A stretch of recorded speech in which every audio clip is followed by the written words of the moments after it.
Hey everyone, thanks for tuning in. If you're new here, consider subscribing. It really helps keep these stories coming. And while you're here, let me know in the comments where you're listening from. Now, sit back, relax, and let's get into the story. My name's Dalton Ridge. I'm a bounty hunter, licensed, low profile, and off the books more often than not. I don't chase down parking ticket skips or small-time shoplifters. I go after the ones who think they can disappear from the grid, the dangerous ones. But none of that prepared me for what I faced during those first 12 hours. It started at 6:17 a.m. I remember the time exactly because I was staring at my burner phone, waiting for a location ping on a target I'd been tracking for 3 days. His name was Emery Kravitz. Ex-military, dishonorably discharged, then vanished after a string of incidents tied to missing lab equipment and a shady pharmaceutical firm. When the bounty came through, I didn't ask questions. The pay was high, and the instructions were clear. Bring him in alive. Dead wasn't on the table, and that alone should have raised every red flag I'd ignored. I was parked at a rest stop just outside Ashcroft County. The morning fog rolled in thick, curling over the asphalt like something alive. My truck was running low on gas and I hadn't slept in over 30 hours. But I was close. The GPS finally chimed. Kravitz had stopped moving. A dot pulsed on the screen. Coordinates leading to an abandoned grain facility in the middle of nowhere. I rolled up with caution. Years in the field teach you to never walk into any place where there are too many exits and too few ways out. The silo was huge, rusted metal ribs arcing into the sky like a skeleton of something ancient. I parked 200 yards out and made the rest of the approach on foot. Silence hung in the air. Not the kind of silence that comes with early morning, but the type that follows after something wrong has happened. I crept around the side, keeping low and moving slow. The first sign that something was off? The birds, or the lack of them. Not even a single chirp. Just a stillness so deep it made my ears ring. The door to the main structure was ajar. I pulled it open gently, drawing my sidearm with my free hand. Inside I found tracks, heavy boot prints and dried mud scattered with smudges of something. It looked like oil at first, thick, dark, and clinging to the floor in broken arcs. I followed them deeper in. The place reeked like rot and chemicals, somewhere between spoiled meat and cleaning fluid. That's when I found the first body. It was slumped against a wall, slashes across its midsection, mouth agape. What was left of the eyes stared blankly, and the hands were curled like claws, frozen mid-defensive posture. I dropped to a crouch and checked for a pulse out of instinct. The skin was cold, rigid. But here's the thing, no blood. Not a drop. No pool, no spray, just the slashes and that dark residue trailing off like something had licked it clean. Then came the sound. A dragging, shuffling noise. I whipped my head toward the corridor on the left and raised my weapon. A figure emerged, slow, twitching, hunched. It was Emery Kravitz. His face looked different, skin too pale, veins too dark, and eyes lifeless. But he was moving. Barefoot, arms twitching with jerky spasms. I shouted a warning, stepping back. "Emery, stop right there!" He didn't respond. He lunged. I fired. The first shot hit his shoulder. It spun him, but he didn't fall. The second shot went straight into his chest. Nothing. He staggered but kept coming, arms out, fingers grasping for me. I panicked, aiming higher. The third shot hit his head. That stopped him. He dropped like a puppet with cut strings. I stood over him, chest heaving. This wasn't just adrenaline, this was something deeper, primal. I'd seen a lot over the years, but never anything that didn't react to pain or logic. I knelt down to inspect him. That's when I saw the bite mark. It wasn't clean. Something had chewed on him. Jagged, deep, and nasty. Whatever did it left behind a black ring around the edges, almost like corrosion.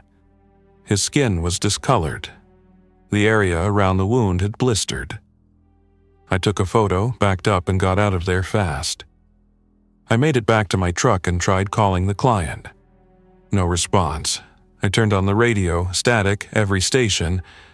I checked my phone, no bars.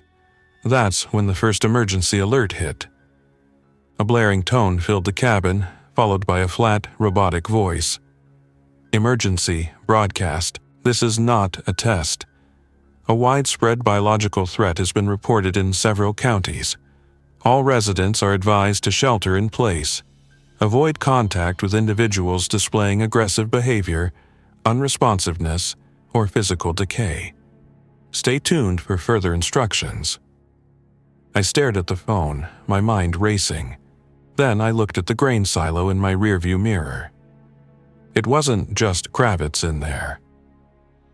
Figures began to emerge from the shadows. Some limping, others crawling. Their limbs bent wrong, their faces slack and lifeless. Every instinct screamed at me to drive.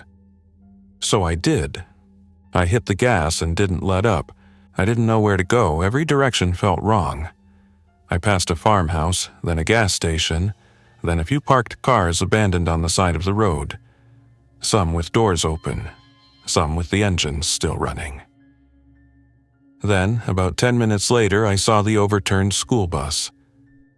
It was just off Route 19, near the Miller Creek Bridge. The bus had gone off the road and tipped sideways into a ditch. I slowed down and grabbed my binoculars. Through the cracked windshield, I saw movement inside. I stopped the truck. Maybe it was a bad idea, but I couldn't just leave without checking. I approached cautiously, sidearm ready.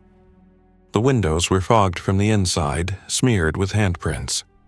One figure sat up suddenly, pressing their face against the glass. A kid, still alive. I moved quickly. The emergency exit was jammed, so I climbed up through the driver's window. The interior of the bus was chaos. Bags strewn everywhere, papers and jackets piled like snow. And bodies. Some small, some large, all still. Except for the girl, maybe 10 years old, curled up under a row of seats. She looked at me with wide, terrified eyes. "Hey," I said gently. "I'm not one of them." "You hurt?" She shook her head. "They bit Mr. Landry," she whispered. Then he started screaming. Then he changed. I felt my stomach twist. "Okay, we're getting out of here." I helped her climb out the window, wrapping her in my jacket. She didn't say much after that. Just kept looking over her shoulder as if something was going to come crawling out of the woods. We got back to the truck. I didn't want to scare her, but I kept the weapon nearby. I didn't know if she'd been scratched or bitten. I kept an eye on her during the drive. She seemed okay. Her name was Eliza. She said the bus was on a field trip when everything started. One of the chaperones got sick and started attacking people. After that, it all went bad fast. She didn't remember much after that. Just hiding. As we drove farther from the crash site, I started seeing more of them. The infected. That's what I started calling them. I couldn't think of them as people anymore, not after what I saw Kravitz do. They roamed the fields, staggered along fences, and clawed at car windows. One even slammed into the side of my truck as I passed, bouncing off with a crack and rolling across the gravel. I kept driving. At 8:41 a.m., we reached the outskirts of Ashcroft proper. Or what was left of it. Smoke rose in the distance. Several buildings were on fire, and vehicles were stacked like toys in a pileup at the main intersection. Sirens wailed faintly, but I saw no police, no fire trucks, just people, some running, some already too late. The infected moved through them like a tide, dragging down anyone in their path. I slammed on the brakes and reversed, turning onto a back road. I had a place, an old hunting cabin deep in the pines about 20 miles west of town. No one knew about it. It wasn't much, just a generator, some food, and a water tank, but it was off-grid. Safe. That was the plan anyway. But plans don't always work out when the world decides to flip its switch and go dark. And those first 2 hours? That was just the beginning. We reached the forest road around 9:20 a.m. By then, Eliza had drifted off in the passenger seat, wrapped in my spare jacket, clutching a lunchbox like it was a life preserver.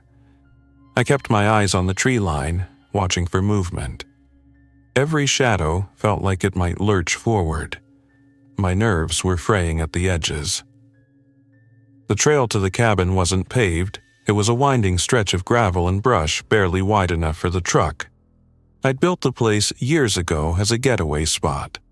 No address, no connection to my name. Even most of my contacts didn't know it existed. I parked about 20 yards out and killed the engine. No point leading anything noisy straight to the front door. "Eliza," I said gently, shaking her shoulder. "We're here." She blinked awake slowly, rubbing her eyes and looking around. "Where are we?" "Somewhere safe. For now." The cabin sat in a clearing surrounded by dense pine, a single-floor structure with boarded windows and reinforced doors. I unlocked the place, pushed it open, and immediately swept the interior with my flashlight. Nothing moved. The air smelled like cedar, dust, and old gun oil. Just how I left it. I brought Eliza inside, gave her some water, and told her to rest. Then I checked the storage room. Ammo. Check. Medical supplies limited, food enough for a few days. Communication? Nothing but a weather radio and a two-way that only picked up static. I tried again to get a signal on my phone. Still nothing. Then I turned on the emergency radio. Repeating, shelter in place. Do not approach individuals displaying erratic behavior. Infected subjects may appear disoriented, but they are extremely dangerous. The voice droned on, repeating in a loop. I sat back and tried to breathe. It had been barely 3 hours since I left the silo. 3 hours, and the world already felt unrecognizable. I stepped back outside to make sure the truck was covered. The sun was high now, but the light felt off, washed out, pale, like the whole sky was holding its breath. I threw a camo tarp over the hood and scattered brush over the windshield. That's when I saw the first one in the woods. It stood still, about 50 feet away, just beyond the tree line. Pale skin, dark eyes, jaw slack. It was watching. Not moving, just watching. I raised my weapon but didn't fire. It didn't charge me like the others, didn't make a sound. It simply turned and walked back into the shadows. That chilled me more than anything else so far. I went back inside, bolted the door, and sat down next to Eliza. "Are we going to stay here forever?" she asked. "No," I said. "But for now, this is the best place we've got." She nodded slowly. "Do you have family?" I hesitated. "Not anymore." That night dragged in early. By 5 p.m., it was already growing dark under the trees. I locked down every entrance and put Eliza in the bedroom with a lantern and a walkie. I told her to only come out if I said it was safe. I took the couch. Sometime around 6:30 p.m., I heard the first noise. Not footsteps. Something else. A low, wet sound, like dragging rope across gravel. It circled the cabin. I sat up straight, weapon in hand, holding my breath. Then came a faint whisper. At least, I thought it was a whisper. It didn't sound human. More like air passing through broken glass. Something scraped against the wall. I moved to the window and peeked through a crack. There were 3 of them now. just standing there, staring. They didn't blink, didn't breathe. One of them swayed slightly, like it was caught in wind that didn't exist. I backed away from the window and returned to the door. I kept my hand on the handle for what felt like hours. Then they left, just like that. I waited another 30 minutes before checking again. They were gone. But not far, I could feel it. At 8:15 p.m., Eliza came out of the room. "I can't sleep," she said. "The walls are making noises." I nodded. "I hear them too." "Are we going to be okay?" "Yeah," I lied. "We're going to be just fine." We shared a meal, some canned stew and crackers. It wasn't much, but she was grateful. I saw it in her eyes. At 9 p.m., I set up a perimeter alarm using fishing wire and bells. It wasn't foolproof, but it would give us a few seconds warning if anything got close again.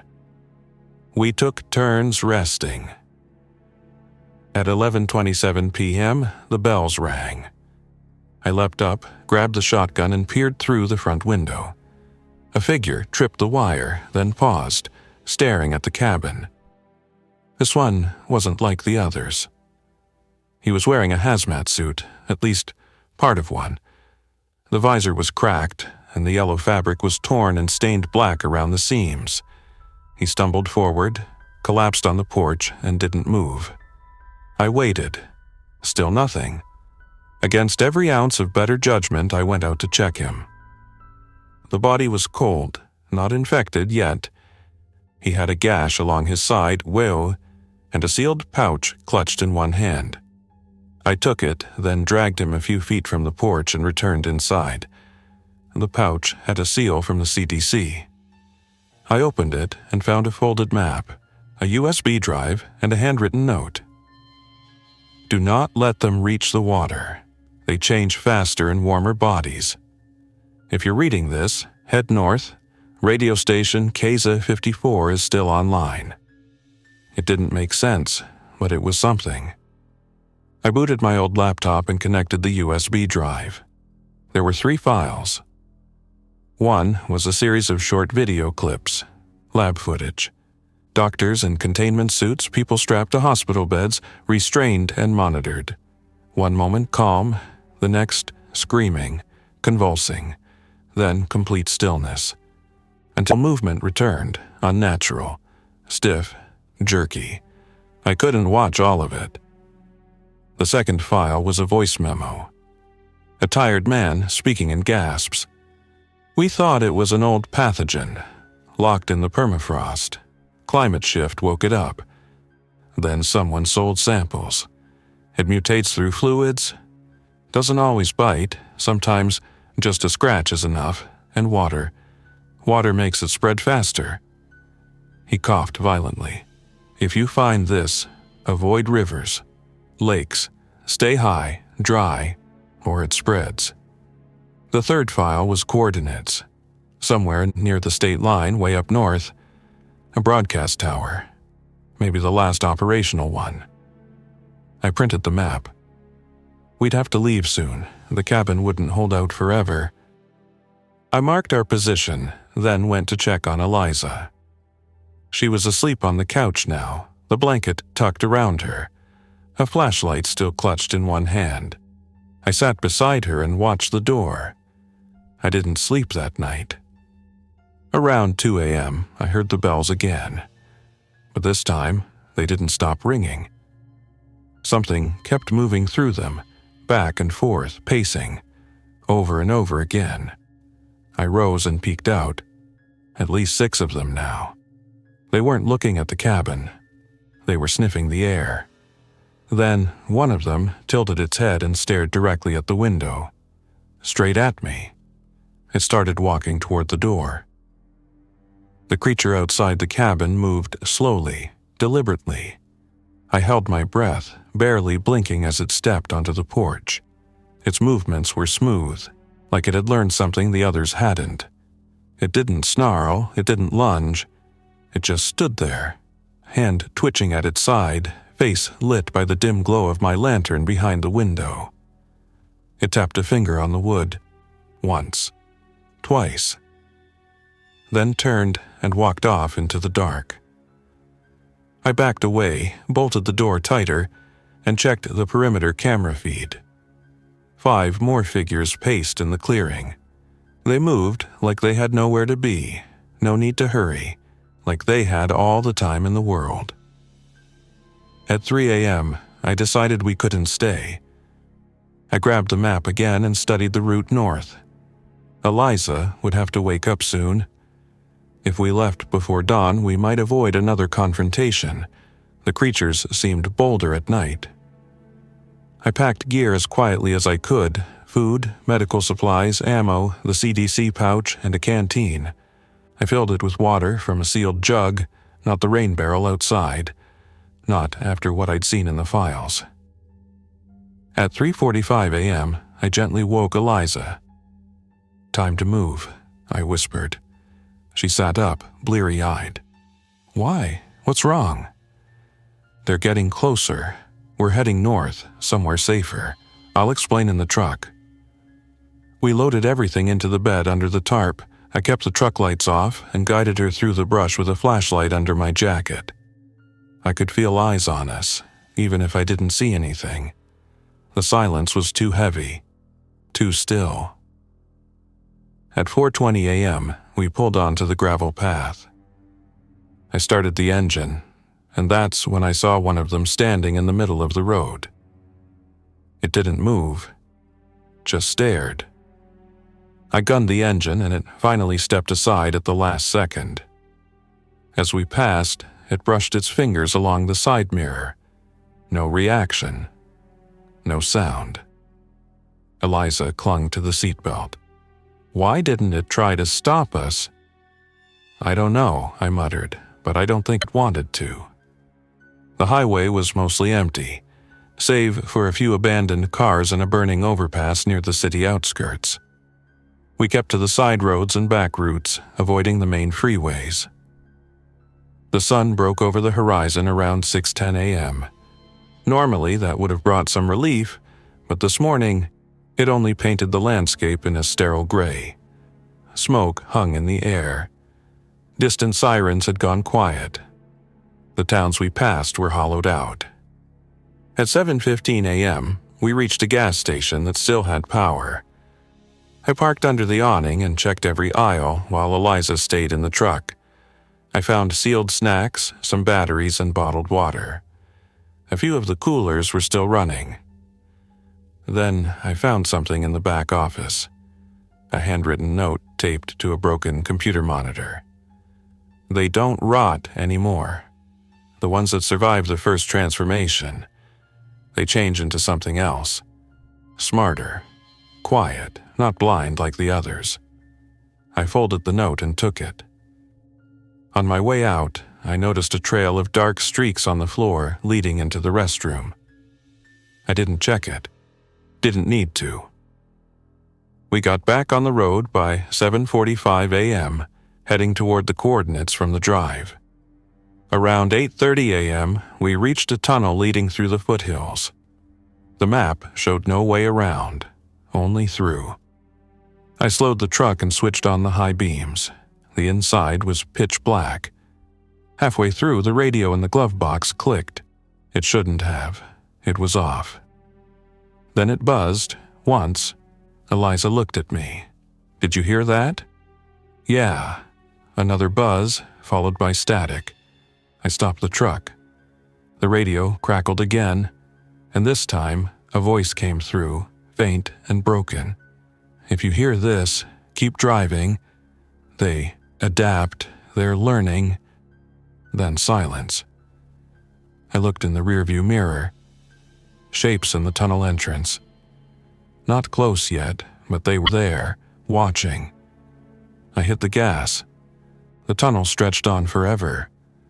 At one point, I swear I saw movement above us, something crawling along the ceiling, skittering between the rusted ventilation shafts. We exited the tunnel at 9 a.m. sharp, and on the other side, everything changed. A military checkpoint sat at the crossroads, but it had been overrun. Vehicles flipped. A mobile lab burned in the distance. The bodies scattered across the pavement weren't fresh. Some of them weren't whole. I drove around the barricade and didn't stop. At 9:40 a.m., we crested a hill and saw the tower. It rose like a metal skeleton from the mountain basin, surrounded by a chain-link fence and several domed outbuildings. A radio signal pulsed on the dash, weak but there. I parked behind a slope and grabbed my binoculars. 3 people moved around inside the compound, all wearing full-body suits. 2 of them carried weapons. 1 scanned the trees with binoculars, same model as mine. I took Eliza's hand. "We're walking from here." She looked down the hill. "Are those good people?" "I don't know," I said, "but we'll find out together." We approached slowly, with hands raised, not drawing attention. When we got within shouting distance, I called out, "2 survivors, not infected. We have something you'll want to see." The one with the binoculars lifted a hand and waved us forward. He lowered his weapon but didn't let go of it. A gate buzzed open. Inside, we were met by a woman named Dr. Corbin. She was the one who'd been broadcasting the emergency messages. She led us inside the main building and checked us with a handheld scanner. When we passed, she finally allowed herself to smile, just barely. "We haven't had a clean survivor come through in over 6 hours," she said. I was about to shut down the transmission. We showed her the pouch from the hazmat man, the drive, the files, everything. She nodded grimly.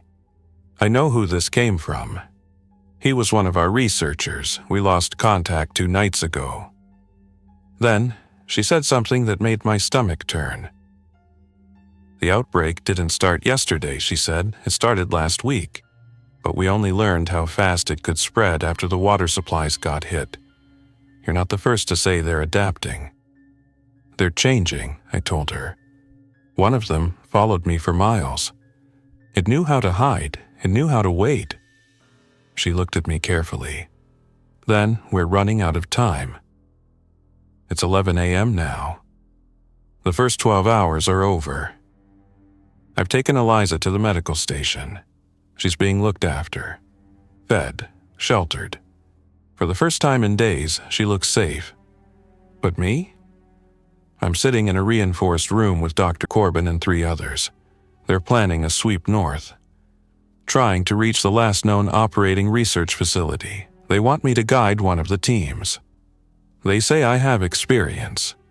I say I'm just lucky. But when I close my eyes, I see that creature from the cabin. The one who stared at me without blinking. The one who tapped on the wood like it understood. There's something else coming, something worse. This wasn't the outbreak. This was just the beginning. The first 12 hours were only the prelude to something bigger. And I survived it. But survival has a cost. And the real story is just getting started. And the real story is just getting started. Thanks for listening. If you enjoyed this story, don't forget to like and subscribe. Your support keeps these creepypastas coming. Until next time, stay alert, stay safe, and never ignore the feeling that something is watching.